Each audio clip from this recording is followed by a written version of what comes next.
മഹാമാരിയാകാൻ സാധ്യത കൽപ്പിക്കുന്നതോ മറ്റ് പ്രദേശങ്ങളിലേക്ക് വളരെ വേഗത്തിൽ പടർന്നു പിടിക്കുന്നതോ ആയ വൈറസുകളെ ഒന്നും ചൈനയിൽ ഈ അവസരത്തിൽ കണ്ടെത്തിയതായി റിപ്പോർട്ടുകളില്ലെന്ന് ആരോഗ്യമന്ത്രി വീണ ജോർജ്. എങ്കിലും ജാഗ്രത വേണമെന്നാണ് ആവശ്യം. ചൈനയിൽ വൈറൽ പനിയുടെയും ന്യൂമോണിയയുടെയും വലിയ ഔട്ട്ബ്രേക്ക് ഉണ്ടെന്ന നിലയിൽ വാർത്തകൾ വരുന്ന പശ്ചാത്തലത്തിൽ ചില കാര്യങ്ങൾ ശ്രദ്ധിക്കേണ്ടതുണ്ടെന്ന് ആരോഗ്യമന്ത്രി വീണ ജോർജ് പറയുന്നു. മഹാമാരിയാകാൻ സാധ്യത കൽപ്പിക്കുന്നതോ മറ്റ് പ്രദേശങ്ങളിലേക്ക് വളരെ വേഗത്തിൽ പടർന്നു പിടിക്കുന്നതോ ആയ വൈറസുകളൊന്നും തന്നെ ചൈനയിൽ ഈ അവസരത്തിൽ കണ്ടെത്തിയതായി റിപ്പോർട്ടുകളില്ല.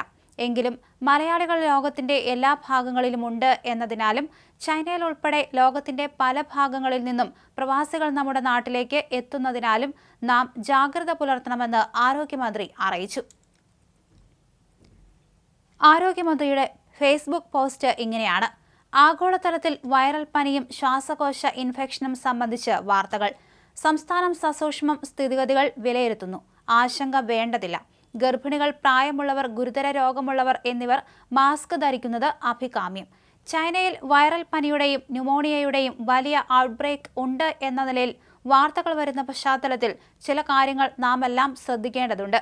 മഹാമാരിയാകാൻ സാധ്യത കൽപ്പിക്കുന്നതോ മറ്റ് പ്രദേശങ്ങളിലേക്ക് വളരെ വേഗത്തിൽ പടർന്നു പിടിക്കുന്നതോ ആയ വൈറസുകളെ ഒന്നും ചൈനയിൽ ഈ അവസരത്തിൽ കണ്ടെത്തിയതായി റിപ്പോർട്ടുകളില്ല. ലഭ്യമായ വിവരങ്ങൾ അനുസരിച്ച് 3 തരത്തിലുള്ള വൈറസുകളാകാം ചൈനയിൽ ഭീതി പടർത്തുന്ന രീതിയിൽ ശ്വാസകോശാണുബാധകൾ ഉണ്ടെങ്കിൽ അവ കാരണം.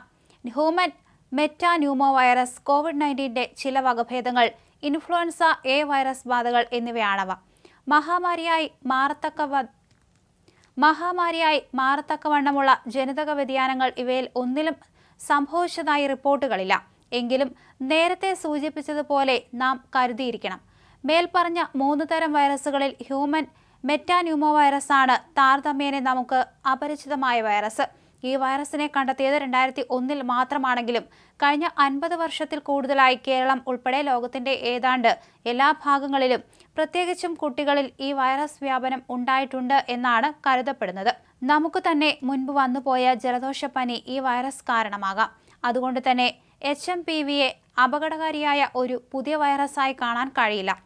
കേരളത്തിലും കുട്ടികളിൽ ഈ വൈറസ് കൊണ്ടുള്ള അണുബാധകളും ചില അവസരങ്ങളിൽ ന്യൂമോണിയകളും റിപ്പോർട്ട് ചെയ്തിട്ടുണ്ട്. നമ്മുടെ institute of advanced virology, national institute of virology, state public health lab തുടങ്ങിയ സ്ഥാപനങ്ങളിൽ ഈ രോഗം കണ്ടെത്താനുള്ള സംവിധാനങ്ങളുമുണ്ട്.